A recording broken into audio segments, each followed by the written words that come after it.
अहिंसा तीर्थ प्रणेता, अहिंसा तीर्थ प्रणेता, जय जय हो भारत गौरव राष्ट्र संत प्रमुख सागर।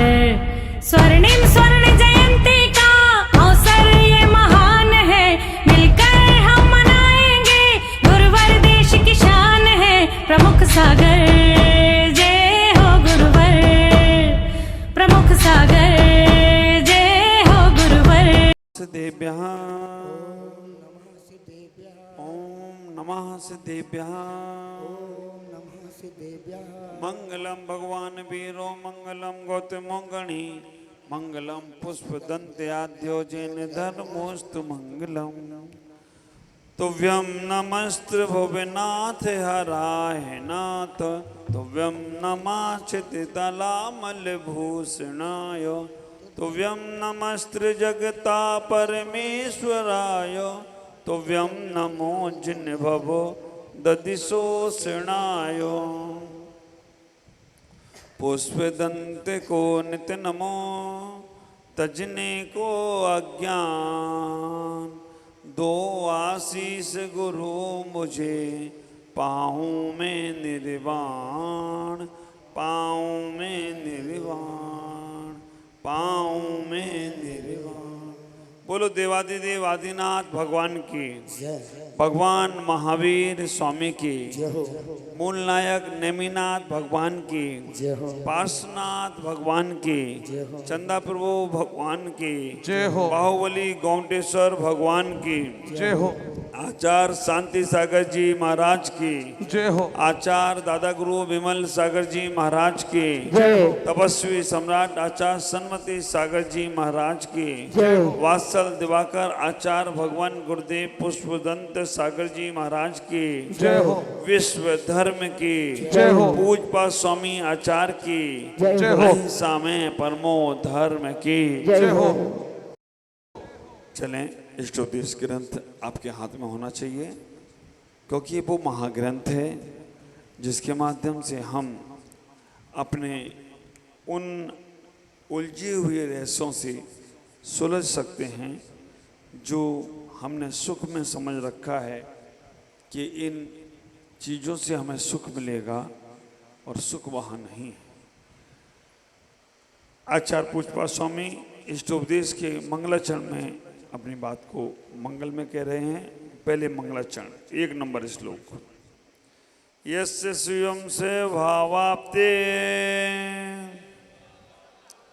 भावे कितने कर्मणा, भावे कृष्ण कर्मणा, तस्मै सज्ञान रूपाय, तस्मै संज्ञान रूपाय, नमोस्तु परमात्मने, नमोस्तु परमात्मने।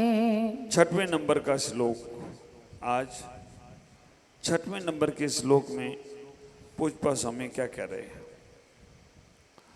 वासना मात्र में वे तत्, वासना मात्र में वे तत्, सुखम दुखम च देहिनाम, सुखम दुखम च देहिनाम, तथा हृदयुज्यन्ते ते, तथा हृदय जयन्ते ते, भोगा रोगा इवापदी, भोगा रोगा इवापदी।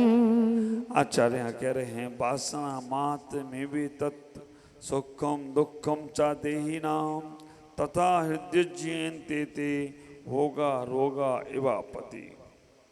विचार करो, सोचो, चिंतन करो। संसार के सुख, संसार के दुख वासना मात्र में वे तत्। वासना मात्र मतलब केवल क्षणभंगुर हैं। देही नाम संसारी जीवों के, जो संसार में जीव धारण किए हैं शरीर को, देही नाम। आखिरी में लिखा है ना गाथा के श्लोक के, देही नाम मतलब संसारी जीवों के एतत् सुखम, ये इंद्रिय जन जो सुख हैं, और दुखम दुख हैं, वासना मात्रम एव, ये सब भ्रम मात्र हैं। मतलब जैसे कभी भ्रम हो जाता है ना, कमरे घर में जा रहे हो, अंधेरा है, तुम्हें भ्रम हो जाए कोई है, कोई है, कोई है, और होता कोई नहीं है। ऐसे ही ये तुम्हारे जो सुख और दुख है ना, ये ब्रह्म मात्र हैं। आचार्य कह रहे हैं तथा इसलिए एते भोगा, ये इंद्रिय के भोग आपत्ति के समय रोगा एव, रोगों की तरह उद्वेजिती व्याकुल करते हैं। संसार के सुख और दुख जो भी तुम्हारे हैं, जो तुमने अपने मान रखे हैं, जो तुमने अपने सोच रखे हैं, ये सब तुम्हारे भ्रम हैं, तुम्हारी वासना है, तुम्हारी इच्छाओं पर डिपेंड है। संबंध आचार तो इसमें कह देते कर्म परवसे शांते दुखे रणत ऋतु दे, पाप बीजे सुखे नास्ता श्रद्धा माकांक्षाम सदा। संसार के सुख, संसार के दुख ऐसे ही हैं, कर्म के बस से होकर प्राप्त होते हैं। ख्याल, कर्म के अधीन होकर ये तुम्हें सुख और दुख मिल रहे हैं। वस्तु में सुख और दुख नहीं है, व्यक्ति में सुख और दुख नहीं है, क्रिया में सुख और दुख नहीं है, स्थान में सुख और दुख नहीं है। कहना ये चाह रहे हैं ये सुख और दुख केवल तुम्हारे केवल कर्मों में है। साता वेदी कर्म का उदय चल रहा है तो बीमार अवस्था में भी तुम अपने आप को अच्छा महसूस करते हो, और असाता का उदय चल रहा है तो स्वस्थ आदमी भी दुखी बना रहता है। कर्म का उदय है। वस्तु में सुख और दुख होता तो हमारे ख्याल से जो वस्तु हर किसी को सुखी करती है वो किसी को दुखी नहीं करती। वस्तु में सुख और दुख नहीं है। सुख और दुख तो केवल हमारी वासनाओं में है, हमारी इच्छाओं में है, हमारी महत्वाकांक्षाओं में है। कैसे? वही वस्तु हमें सुखी कर रही है और वही वस्तु हमें दुखी कर रही है। वही भोजन हमें सुखी कर रहा है और वही भोजन हमारे बीमारी में कारण बन रहा है। वही स्थान पे जाने के बाद हमारा मन प्रफुल्लित होता है और वही स्थान पे जाने के बाद हमारा मन दुखी होता है। कारण क्या है? रीजन क्या है? इसको हेतु क्या है? इसमें हमें समझना क्या है? तो आचार्य यहाँ कह रहे हैं केवल आपका मन पे डिपेंड है कि उस वस्तु में सुख महसूस करना है या दुख। ख्याल करो, वही धूप सर्दी में अच्छी लगती है, ख्याल करना। मई जून की धूप ऐसा लगता है कि पागल हो जाएंगे हम, और वही जनवरी में आ जाए तो लगता है कि अमृत बरस रहा है। धूप तो वही है, धूप में कोई अंतर नहीं है। मई जून में धूप खराब लगती है और वही धूप सर्दी में, दिसंबर में, जनवरी में अच्छी लगती है।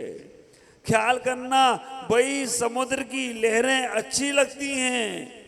जब तट पर बैठकर आनंद ले रहे हो और डूबने लग जाओ तो वही समुद्र की लहरें लगती हैं कि ये हमारे प्राण लेके ही छोड़ेगी। वही चीज तुम्हारे मन के अनुकूल हो रही है तो अच्छी लगती है, और वही मन के विपरीत हो जाए तो बुरी लगती है। हम घर में, परिवार में, संसार में आए और हमने वो चीजों को इकट्ठा किया, अच्छे के लिए किया था, लेकिन थोड़ी देर बाद वो बुरी लगने लग जाती हैं। इंसान अकेला होता है ना तो सुखी रहता है। एक सुखी, दो दुखी, तीन में झगड़ा, चार में लफड़ा। अब आप ख्याल करो, जब आदमी अकेला रहता है तो बिंदास इंसान की तरह घूमता है, सुखी रहता है, कहीं दुख नाम की चीज नहीं उसके पास। एक ही दुख है, शादी हो जाए, और शादी होने के बाद दो की जगह एक की जगह दो हो जाते हैं। पहले तो दो पैर का रहता है, इंसान होता है। दो पैर का कौन होता है? इंसान। और जैसे ही चार पैर हुए तो कौन हो गया? अब सुख के लिए विवाह किया था, सुख के लिए शादी की थी कि सुख मिलेगा, सुख मिलेगा। पहले जितनी स्वतंत्रता थी, शादी के बाद उतनी स्वतंत्रता मिली विमल जी? नहीं मिली ना। अब अपना तो सोच नहीं है, वो कहेगी हमसे क्यों विवाह किया, हमारे साथ भी घूमो, हमारे साथ भी रहो, हमारी भी चिंता करो। गया सुख तुम्हारा।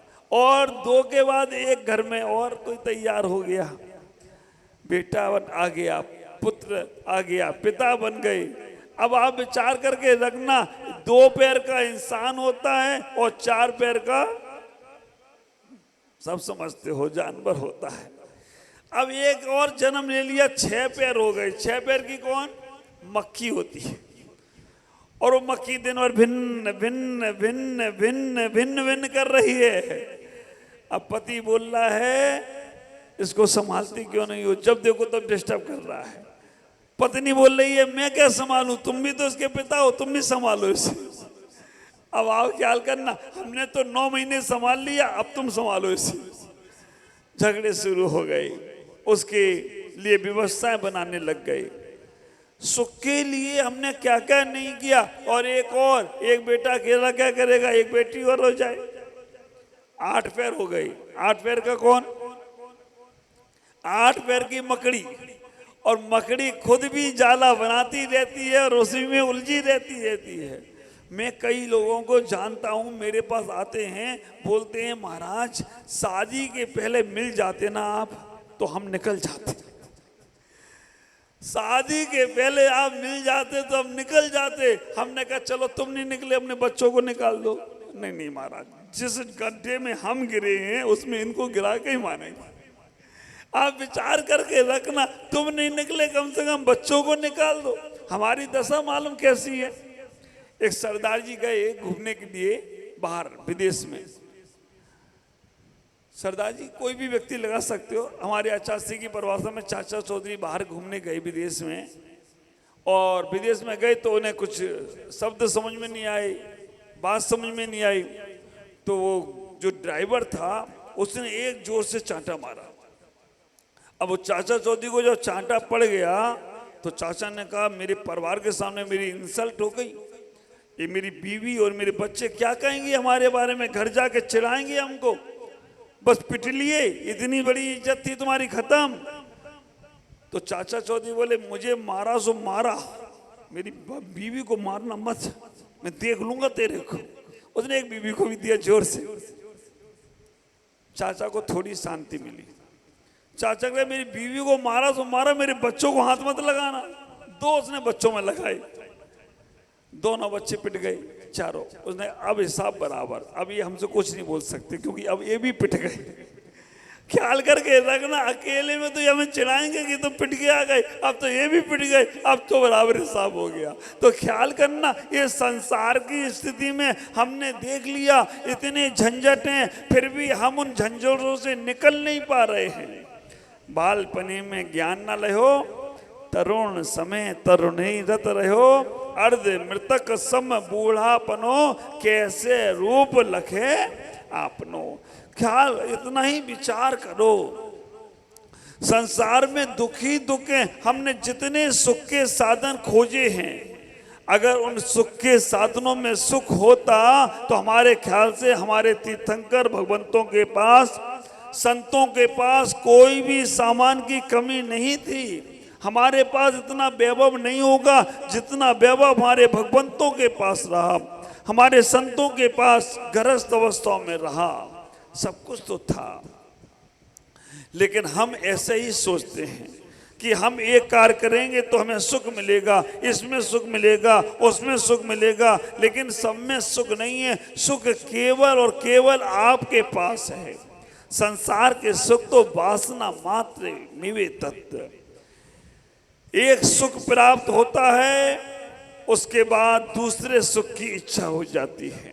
तृष्णावश है संसार के सुख। वो चीज मुझे सुखी करती है और वो चीज दुखी करती है। आप ख्याल करके रखना, आप भोजन कर रहे हो, बहुत अच्छा सा भोजन चल रहा है, पेट भर गया तो वो भोजन तुम्हें दुखदाई करने लगेगा। वही भोजन जो तुम्हें भूख लगते समय ये लग रहा था कि इससे मैं तृप्त हो जाऊंगा, लेकिन पेट भरने के बाद वही भोजन अगर ज्यादा करो तो डॉक्टर के पास जाना पड़ेगा।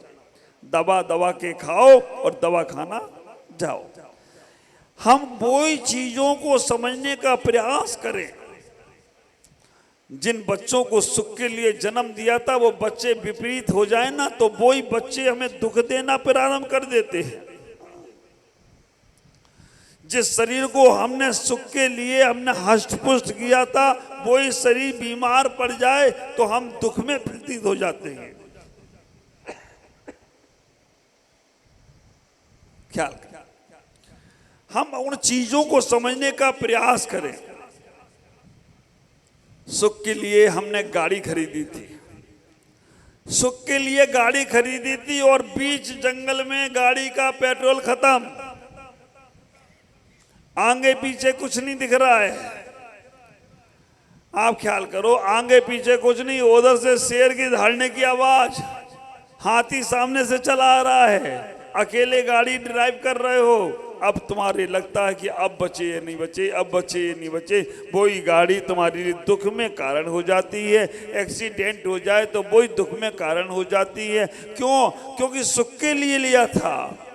और आप अगर वो गाड़ी का छोड़कर अपने अंदर की यात्रा में जा रहे होते तो विचार करना, अंदर की यात्रा में जा रहे होते तो उस गाड़ी का तो व्यवस्था बनती या नहीं बनती, लेकिन स्वर्ग के देवता के विमान की व्यवस्था बन रही होती तो कोई आश्चर्य की बात नहीं। आज नहीं मिलेगा, कभी ना कभी तो मिलेगा।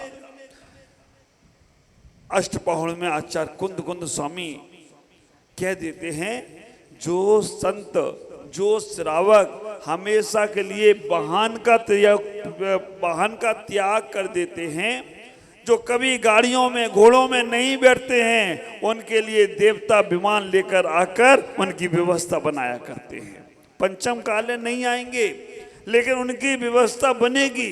जो लोग स्नान करना छोड़ देते हैं, पांडुक शिला पर उनके स्नान की व्यवस्था बनती है। स्नान मतलब अभिषेक शुरू हो जाता है उनका। जो लोग दुनिया के राग धाग छोड़ देते हैं, उनसे पूरी दुनिया राग करने लगती है। ख्याल करना, जो दुनिया में अपनी पर संसार से अपनी पलकों को झुका लेते हैं, पूरी दुनिया उन्हें अपनी पलकों में बैठा लेती है, पूरी दुनिया उन्हें आंखों में उठा लेती है। जो लोग संसार के झंझटों से बच जाते हैं, क्या है अंतर? वही भोजन आप करते हो, वही भोजन हम साधु लोग करते हैं। ख्याल करो, एक घर की रोटी हमने साधुओं ने छोड़ दी, आज हर घर की रोटी हमारा इंतजार करती है कि कब महाराज आ जाए, कब मेरे घर में आहार कर जाएं, कब मेरे घर में उनके चरण पड़ जाएं। कितना बड़ा, अगर आप छोड़ोगे नहीं तो पाओगे कैसे? इसलिए संसार के सुखों को आप तिलांजलि देने का प्रयास करो। संसार के दुख, संसार के सुख, दुख भी क्षणभंगुर हैं और सुख भी क्षणभंगुर हैं, अभी हैं और थोड़ी देर बाद दुख होता है। किसी ने कुछ बोल दिया तो मन दुखी होता है, लेकिन किसी ने प्रशंसा कर दी तो मन सुखी हो जाता है। और दुख और सुख में दो ही अक्षर हैं। ख्याल करना, सुख में दो अक्षर हैं, सु और खा, सुख। अगर इस सुख को हमें शाश्वत करना है तो इसको उल्टा कर दो। सुख को शाश्वत करना है तो उल्टा कर दो। सु इधर लाओ और खा इधर ले आओ, ऊ की मात्रा इधर लगा दो, खा पे ऊ की मात्रा लगा दो, क्या होगा? खुश। जिसको हमेशा सुख को शाश्वत करना है वो हमेशा खुशी करे, खुश में रहे, तो सुख शाश्वत होता चला जाए तो कोई आश्चर्य की बात नहीं होगी। जो हमेशा खुश रहेगा, दुख आएगा ही नहीं पास में। ख्याल करना, कमजोर व्यक्ति के पास हर कोई सताता है ना? 6 डाला में कहा ना, निर्बल पशु हति खाए भूर। कमजोर को, जो आदमी हमेशा खुश रहेगा ना, दुख उसके पास आएगा नहीं। और थोड़े से तुम दुखी हुए तो वो दुख कहेगा इसके पास ही चलो, इसके पास ही मेरी दुकान चलेगी, वो ज्यादा से ज्यादा आ जाएगा। इसलिए जो भी दे दे मालिक तो कर ले कबूल, कभी कभी खिलते हैं कांटों में फूल। हमेशा अपने आप को खुश रखने का प्रयास करो, जितना खुश रख। बाहर से नहीं हो सकते खुश, बाहर की दुनिया तो ऐसी है, दिखाएगी कुछ और देगी कुछ। आप ख्याल करके रखना, बाहर की दुनिया तो ऐसी है कि दिखाएगी कुछ और करेगी कुछ और बोलेगी कुछ। ये तो दुनिया अलग ही है ना। अब बाहर की दुनिया क्या, इंग्लिश की दुनिया है। इंग्लिश में बिल्ली को क्या बोलते हैं, क्या हैं, जो तुमने संसार में सुख की क्रियाएं जोड़ी हैं, जो तुमने संसार में सुख के आयोजन किए हैं, आप भी इस बात को समझते हो कि इनमें सुख नहीं है, इनमें हम सुख की इच्छा कर रहे हैं।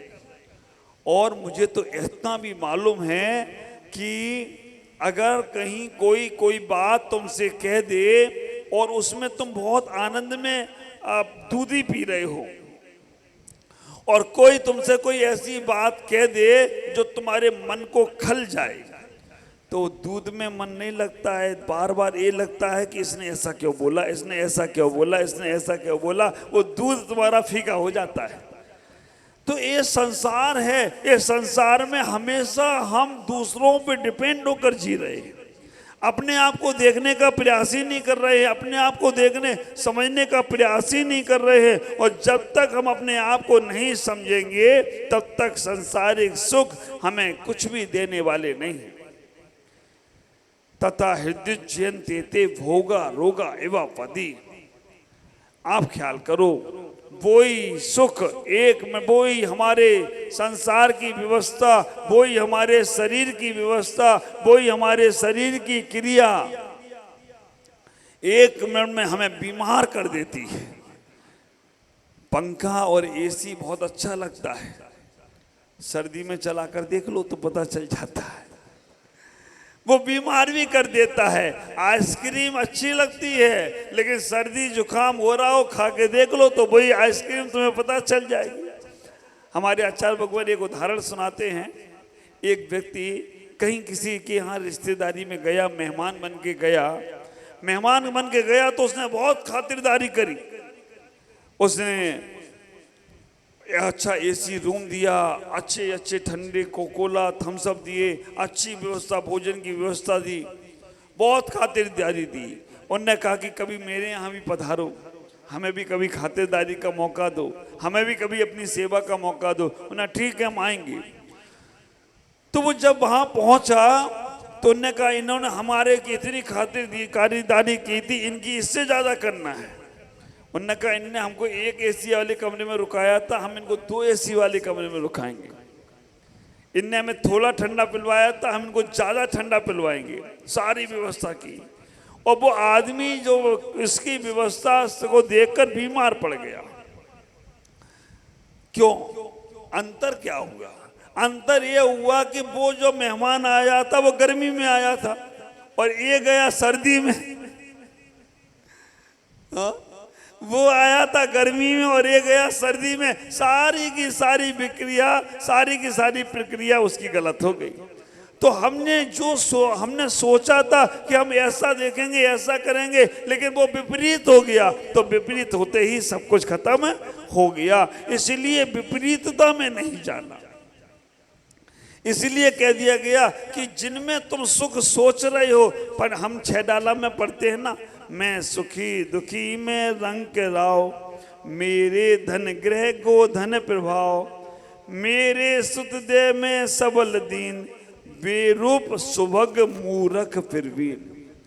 इनमें सुख नहीं है। आचार्य कह रहे हैं कि मैं सुखी हूं, मैं दुखी हूं, ऐसा आभास भी तुम्हें नहीं होना चाहिए। मैं सुखी हूं, मैं दुखी हूं, ये भी भाव पंडित जी तक बोल दिए, ये भी भाव मूर्ख व्यक्ति के हैं। मैं राजा हूं, मैं रंक हूं, मेरे घर में धन है, मेरे घर में मेरा प्रभाव है, मेरे बेटे हैं, मेरे पुत्र है, मेरी पत्नी है, मेरे पति है, मैं रूपवान हूं, ये भाव है नहीं तो फिर क्या करोगे? कहना तो पड़ेगा, लेकिन इसमें इतना लगा लो, आसक्ति नहीं रखो, है ना। अब मैं आपकी बातों पे भी आना पड़ेगा, नहीं तुम कहोगे महाराज जी हमें अपना जैसे बना लो, आप जैसे बन जाएंगे तो ना मेरा बेटा है, ना मेरी पत्नी है, ना मेरा पति है, ना मेरा घर है, ना मकान है, ना रूप है, ना कुछ ही नहीं। अब वैसे नहीं बन सकते हो तो कम से कम इनमें आसक्ति कम कर दो, और आसक्ति कम करते ही तुम्हारे सुख और दुख के साधन अपने आप कम बढ़ते चले जाएंगे। जैसे ही तुमने इनमें आसक्ति का भाव कम किया, वैसे ही तुम्हारे सुख और दुख में फर्क पड़ जाएगा। अपेक्षाएं कम कर दो। संसार में सब लोग सुख चाहते हैं, लेकिन संसार में सुख है नहीं, इतना ही ख्याल करो। और संसार से रहित होकर भी सुख मिलने वाला नहीं है।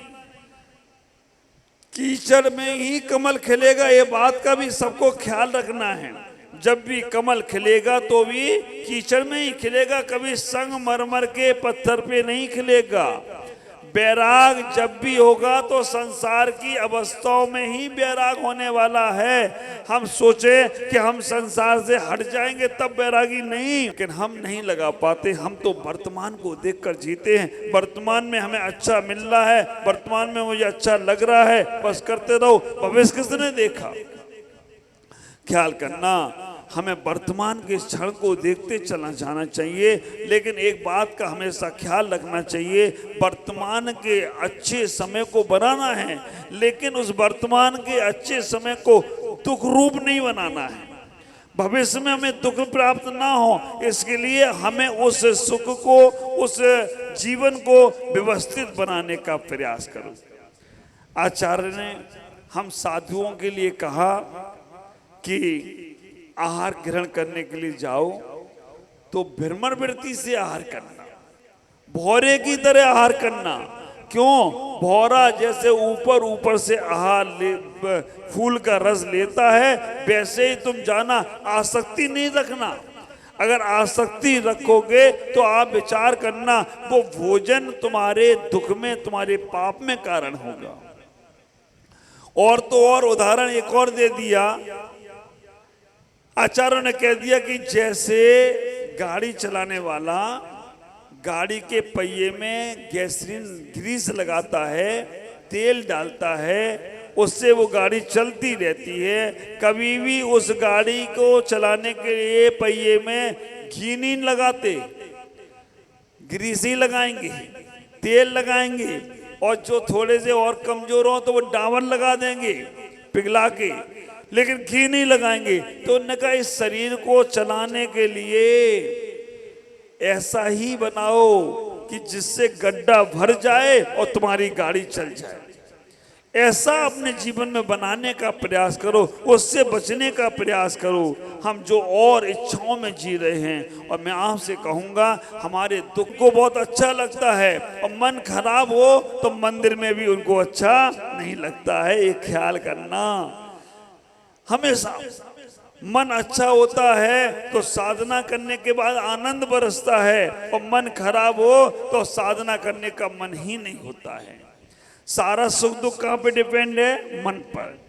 जो कुछ भी तुम्हारी मन और मन इच्छाओं पर, तो हमें अपनी इच्छाओं को प्रबल बनाना है, इच्छाओं को अच्छा बनाने का प्रयास करना है। संसार के सुख में, संसार के दुखों में हमें फंसना नहीं। इतना ही आचार्य यहाँ कहने का प्रयास कर रहे हैं। हमारा शरीर, हमारी व्यवस्था, हमारी अनुकूलताएं हम देखते चले जाएं। सुख में फूलना नहीं है और दुख में कूलना नहीं है। किसी ने मुझसे पूछा कि सबसे कम अक्षर में मोक्ष मार्ग क्या होगा? मैंने कहा बस 2 अक्षर का मोक्ष मार्ग है, समता और संयम। ख्याल करना, 2 अक्षर का मोक्ष मार्ग है, समता और संयम। समता, अगर अतीत के पापों का उदय आए तो समता को धारण कर लो और भविष्य में पाप ना लगे, इसलिए संयम को धारण कर लो। तुम्हारा मोक्ष मार्ग तुम्हारा स्वागत करे तो कोई आश्चर्य की बात। केवल समता और संयम से ही मोक्ष मार्ग मिल जाना है, हमें ज्यादा उठापटक नहीं करना है। समता होगी तो हम संसार के उन विकल्पों से बचते बचते बचते बचते अपने आप में पहुंचना प्रारंभ कर देंगे। और संयम होगा तो भविष्य में हमें ऐसी कोई क्रिया करना ही नहीं पड़ेगी जिससे हमें पाप का आश्रय होता चला जाए। तो ये दोनों को समझते चले जाओ। आचार्य ने कह दिया ये इंद्रिय सुख, कितने सुख है? स्पर्श इंद्रिय का सुख, इतना बड़ा विशाल काय हाथी केवल इंद्रिय के स्पर्श, इंद्रिय के सुख के कारण से परतंत्र हो जाता है। इस शरीर के सुख के कारण से इतना बड़ा विशाल काय हाथी भी परतंत्र हो जा रहा है। कैसे हाथी को बस में कर लेते हैं। पट्टे की हाथी, गत्ते की हाथी, एक गड्ढे को खोदकर उसके ऊपर खड़ी करते हैं और वो हाथी उस हथनी को देखकर दौड़ता है तो उसमें चला जाता है। हम भी तो ऐसा ही कर रहे हैं।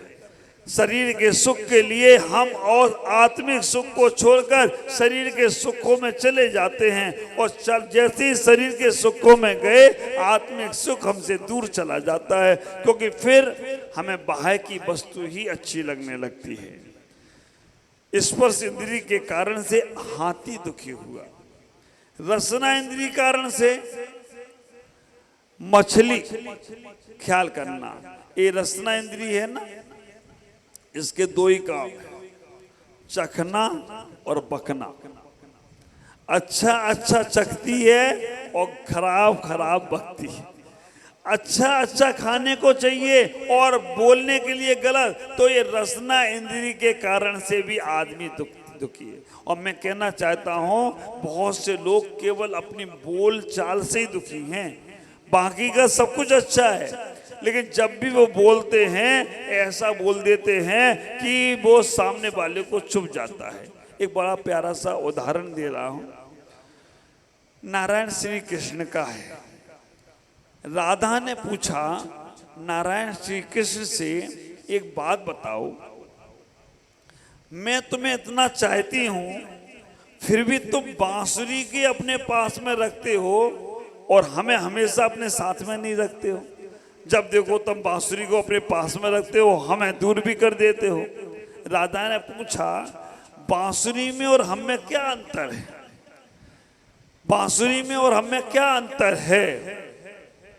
ख्याल करना, नारायण श्री कृष्ण कहते हैं बांसुरी में और तुम में बहुत अंतर है। बांसुरी में और तुम में ये अंतर है, बांसुरी पूरी पोली है, उसमें कुछ नहीं है, और तुम भरी भरी हो, जब देखो तब कुछ बोलती रहती हो। पहला अंतर। दूसरा अंतर ये है कि बांसुरी से जब मैं बोलता हूं तभी वो बोलती है और तुम तो कभी भी चालू हो जाती हो। उनने कहा और क्या अंतर है? उन्हें तीसरा अंतर ये है बांसुरी जब भी बोलती मीठा बोलती है और तुम पता नहीं कैसे कैसे उलाहने देती हो, ताने मारती हो। तो राधा को बुरा लगा।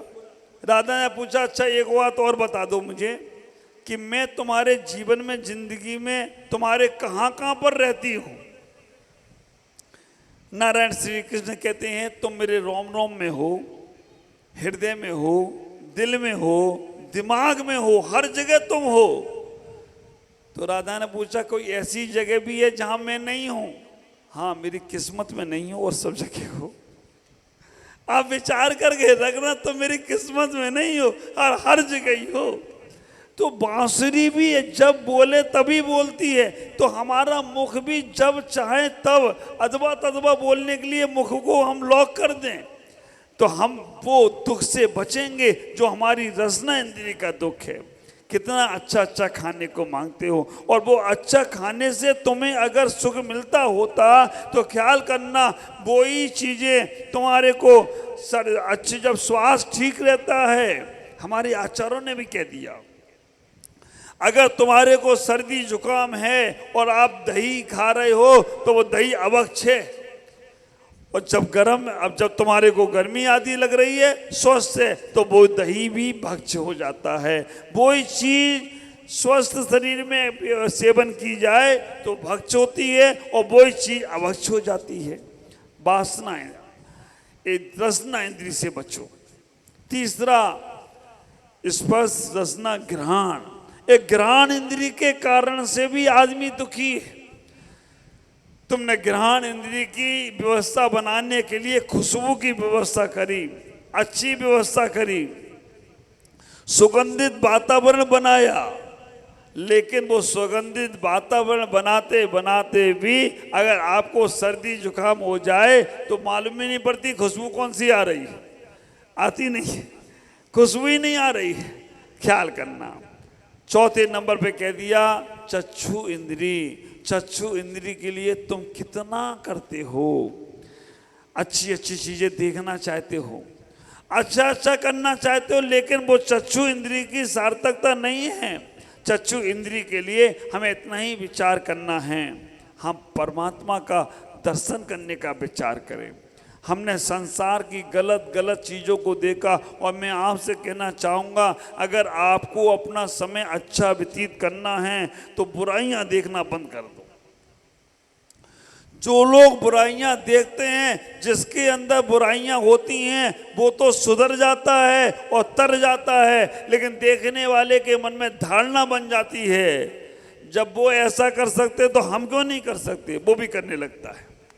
देखना, देखा देखी बुराइयां जल्दी हमारे अंदर पनपती हैं और वो कौन सी भाव दशा से कौन सी क्रिया कर रहा है ये हमें पता नहीं चलता है। चौथी इंद्री। पांचवी इंद्री है कर्ण इंद्री। पांचों इंद्रियों के बारे में आचार्यों ने कहा स्पर्श इंद्री के कारण से हाथी दुखी हुआ, रसना इंद्री के कारण से मछली दुखी हुई, घ्राण इंद्री के कारण से भौरा दुखी हुआ, चक्षु इंद्री के कारण से पतंगा दुखी हुआ और कर्ण इंद्री के कारण से सांप और हिरण दुखी हुआ। एक एक इंद्री के कारण से ये सारे जीव दुखी हुए। और अगर हम इन इंद्रियों के सुख को ढूंढना चाहें और इन इंद्रियों से सुख प्राप्त करना चाहें तो हम कभी सुखी हो नहीं सकते। इंद्रियों में सुख नहीं है। इंद्रियों को ख्याल करो, शराब में नशा होता ना तो बोतल भी झूम रही होती, शराब में नशा नहीं। शराब में नशा होता तो बोतल भी झूम रही होती। नशा तो अंदर है, बस उसमें जैसी वो मादक पदार्थ जाता है तुम झूमने लग जाते हो। हमें इतना ही ख्याल करना, सुख तो अंदर है लेकिन हम वो सुख को बाहर की वस्तु में ढूंढने का प्रयास करते हैं तो बाहर की वस्तुएं हमें वो सुखी नहीं बना सकती हैं।